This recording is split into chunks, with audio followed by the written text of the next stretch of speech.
الرحیم۔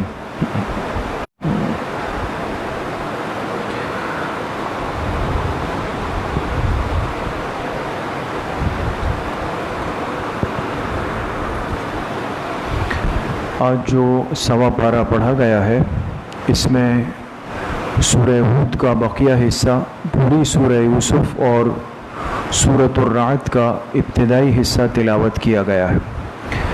اس سوا پارے میں خلاصے کے طور پہ 7 باتیں اہم ہیں۔ پہلی بات جو سورہ ہود میں ہے، اللہ پاک نے تذکرہ فرمایا ہے استقامت کا حکم دیا۔ استقامت کس کو کہتے ہیں کہ انسان کی پوری زندگی اس ترتیب پر آ جائے کہ جو عمل ایک دفعہ زندگی کا حصہ بنے وہ موت تک ساتھ چلے، اور یہ آسان نہیں ہے دوستو۔ استقامت لفظ کتنا مختصر ہے لیکن اس پر عمل بہت زیادہ مشکل ہے۔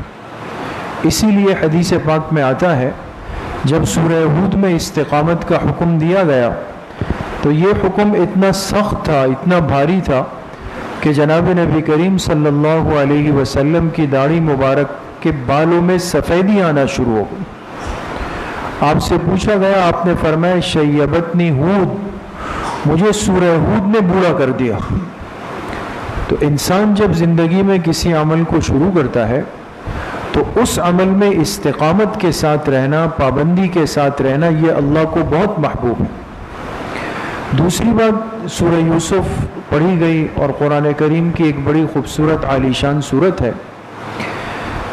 اس صورت کو اللہ پاک نے اس میں فرمایا احسن القصص۔ ہم نے جو قصہ یوسف علیہ السلام کا ذکر کیا ہے یہ بہترین قصوں میں سے۔ اب اس کو احسن القصص کیوں فرمایا؟ مفسرین نے اس کی وجہ یہ لکھی ہے کہ حضرت یوسف علیہ السلام کے قصے کو، واقعے کو بہت بڑی مناسبت ہے جناب نبی کریم صلی اللہ علیہ وسلم کی مبارک زندگی سے۔ جو حالات یوسف علیہ السلام پہ پیش آئے، اگر آپ یوسف علیہ السلام کے واقعے کو تفصیل سے پڑھیں کہ کیسے بچپن گزرا، بھائیوں نے زیادتی کی، لے جا کے کنویں میں ڈال دیا، مصر کے بازار میں لا کے بیچے گئے، پھر آزمائشوں کی ایک طویل داستان۔ سب سے زیادہ تکلیف دینے والے اپنے تھے، لیکن بالآخر ان مراحل سے گزرتے گزرتے ایک وقت آیا مصر کے بادشاہ بن گئے، جیسے ابھی حضرت نے فرمایا مصر کے بادشاہ بن گئے۔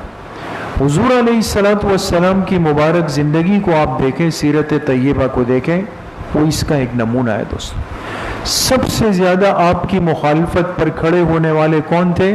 خود آپ کا خاندان قریش تھا، اور آپ کو مکہ مکرمہ سے نکلنے کا ذریعہ بھی یہی لوگ بنے۔ آپ کو نکلنا پڑا مکہ مکرمہ سے، اور ان آزمائشوں کی چکی سے ہوتے ہوتے ایک وقت آیا کہ پھر اللہ پاک نے آپ کے دین کو پوری دنیا پہ غالب کر دیا۔ تیسری بات جو سورہ یوسف میں ہے، ایک خصوصیت ذکر کی گئی حضرت یوسف علیہ السلام کی جو تمام انبیاء میں ان کا ایک خاصہ ہے، اور وہ خصوصیت کیا ہے؟ وہ ہے تعبیر الرؤیا، یعنی خوابوں کی تعبیر میں اللہ پاک نے ان کو بڑی مہارت دی تھی۔ خوابوں کی تعبیر، چونکہ یہ ایک مستقل اللہ پاک کی طرف سے ایک وہبی علم ہے۔ وہبی کا مطلب یہ ہوتا ہے کہ من جانب اللہ مل جائے، سیکھ کر نہیں ہو سکتا۔ جیسے آپ کہیں کہ جی مجھے قرآن سیکھنا ہے، حدیث سیکھنی ہے، انگلش سیکھنی ہے، کمپیوٹر سیکھنا ہے، یہ چیزیں سیکھ کر آئے گی۔ ایک علم ہوتا ہے جو کہ سیکھ کر نہیں آتا، من جانب اللہ، اللہ پاک کی طرف سے دل میں ڈال دیا جاتا ہے۔ خوابوں کی تعبیر کا علم بھی سیکھ کر نہیں ہے، بلکہ یہ اللہ پاک کی طرف سے ملتا ہے۔ یوسف علیہ السلام کو یہ خصوصیت حاصل ہے کہ ان کو اللہ پاک نے خوابوں کی تعبیر کا علم دیا۔ پھر اس صورت میں ایک بڑا دلچسپ قصہ ہے کہ جب یوسف علیہ السلام جیل میں قیدی بنے تو آپ کے ساتھ جیل میں 2 افراد کو لایا گیا، وہ بھی قیدی تھے اور دونوں وقت کے بادشاہ کے ملازم تھے۔ ان پر شبہ تھا کہ انہوں نے بادشاہ کے قتل کا منصوبہ بنایا۔ یہ 2 قیدی یوسف علیہ السلام کے ساتھ جیل میں ہے، اور ایک دن انہوں نے یوسف علیہ السلام کو اپنا خواب سنایا۔ ایک نے کہا میں نے خواب دیکھا کہ میں انگور نچوڑ رہا ہوں، انگور اس کی شراب بنا کے بادشاہ کو پلا رہا ہوں۔ دوسرے نے کہا کہ میں نے خواب دیکھا کہ میں نے روٹیوں کا ایک برتن اٹھایا ہوا ہے خوان سر پہ اور جا رہا ہوں اور پرندے آ کر اس روٹی میں سے نوچ کے جا رہے۔ کیا تعبیر! پہلے سے یوسف علیہ السلام نے فرمایا کہ آپ کا خواب تو بہت مبارک ہے، آپ کو جو الزام ہے وہ غلط ثابت ہوگا، آپ رہا ہو جائیں گے، دوبارہ جا کے بادشاہ کے محل میں بادشاہ کے مقرب بنیں گے اور خاص لوگوں میں شامل ہو جائیں۔ دوسرے سے کہا کہ آپ کا خواب بہت برا ہے، خیر نہیں ہے، لہٰذا آپ پر الزام ثابت ہوگا، پھانسی پر لٹکا دیے جائیں گے اور کئی دن تک سولی پر آپ لٹکے رہیں گے، پرندے آ کر آپ کے جسم کو نوچ دیں گے۔ اس نے جب یہ سنا، دوسرے والے نے نا، جس کا خواب برا ہے، اس نے کہا کہ میں تو ایسے ہی مذاق کر رہا تھا، میں نے تو کوئی خواب دیکھا ہی نہیں ہے۔ یوسف علیہ السلام نے فرمایا بھائی دیکھا ہو یا نہیں دیکھا ہو، اب جو تعبیر ہے وہ تو ہو کر رہے گی، اس لیے کہ خواب من گھڑت نہیں بنائے جا سکتے دوستو۔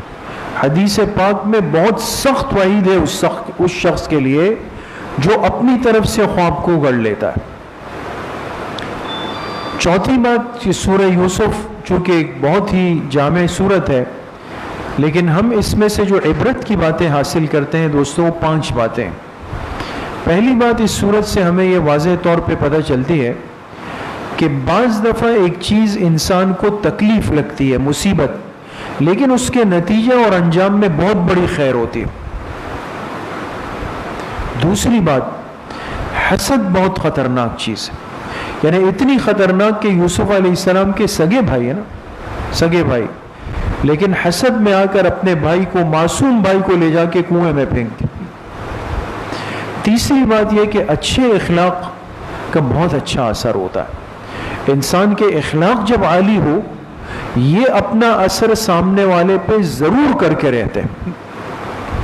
چوتھی بات، اجنبی مرد اور عورت کا اختلاط بہت خطرناک چیز ہے، چاہے کوئی آدمی کتنا ہی بڑا ہو، لیکن اگر اجنبی عورت کے ساتھ خلوت میں جائے گا، اکیلے میں، شیطان اپنا راستہ ضرور بنائے گا، اس فتنے سے بچنا ضروری۔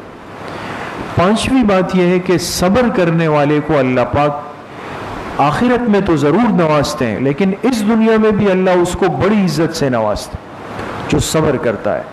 یوسف علیہ السلام نے صبر کیا، بالآخر وہ وقت آیا کہ وہ کنویں میں گرا ہوا بچہ مصر کے تخت پہ بادشاہ بن کے بیٹھ گیا۔ پانچویں بات جو سورۃ الرعد میں ہے، اللہ پاک نے تذکرہ فرمایا فرشتوں کی ایک جماعت کا، یہ بڑی اہم بات ہے۔ لَهُ مُعَقِّبَاتٌ مِّن بَيْنِ يَدَيْهِ وَمِن خَلْفِهِ، ایک جماعت ہے فرشتوں کی جو ہمارے آگے بھی ہے پیچھے بھی ہے، اور یہ کیا کرتے ہیں؟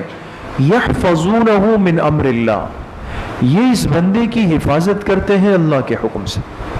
یہ وہ قدرتی حفاظت کا انتظام ہے جو اللہ پاک کی طرف سے دیا گیا۔ اب دیکھیں اللہ کی کتنی مہربان ذات، ہم نے تو اللہ سے مانگا بھی نہیں، ہمیں تو پتہ بھی نہیں، لیکن آپ یقین کریں کہ فرشتے ہمارے آگے پیچھے دائیں بائیں محافظ بن کے ہمارے ساتھ چلتے ہیں۔ اس لیے کتنی آزمائشوں سے، حادثوں سے، تکلیفوں سے، فتنوں سے یہ انسان آج بچا ہوا ہے۔ کبھی ہم دیکھتے نا، جا رہے ہیں اچانک کچھ ہو جائے گا، آپ کہیں گے یار 1 سیکنڈ میں آگے ہوتا کچھ ہو جاتا۔ اب یہ کون سی طاقت ہے جو انسان کا ہاتھ پکڑ لیتی؟ یہ وہ ملکوتی حفاظت کا انتظام ہے جو اللہ پاک فرماتے۔ چھٹی اور آخری بات، اللہ پاک نے باطل کی مثال دی ہے اس سورہ رعد میں کہ باطل جھاگ کی طرح ہے۔ جھاگ جانتے ہیں دوستو؟ جھاگ، پانی کے اوپر جھاگ ہوتا ہے۔ اب یہ جھاگ جو ہوتا ہے نا، اس کا ظاہری جسم پھولا ہوا ہوتا ہے۔ آپ دیکھیں نا، لسی والا لسی بناتا ہے، اس گلاس پہ جھاگ ہوتا ہے، خریدنے والے کو لگتا ہے کہ میرا گلاس پتہ نہیں ختم ہوگا نہیں ہوگا، لیکن جیسے منہ سے لگائے تو پتہ چلا وہ تو پانی کا بلبلا غائب ہو گیا۔ حقیقت نہیں ہے نا دوست، حقیقت نہیں۔ اللہ پاک نے فرمایا باطل چاہے مقدار میں زیادہ ہو، سب جمع ہو جائے گا اور ایسا لگے گا کہ بس یہ تو کچھ بھی کر لے گا میرے ساتھ، لیکن فرمایا اس کی مثال ایسی ہے جیسے کہ پانی کا جھاگ ہوتا ہے، وہ اندر سے خالی ہے، اس کی کوئی حقیقت بھی نہیں۔ اللہ پاک صحیح عمل کی توفیق نصیب۔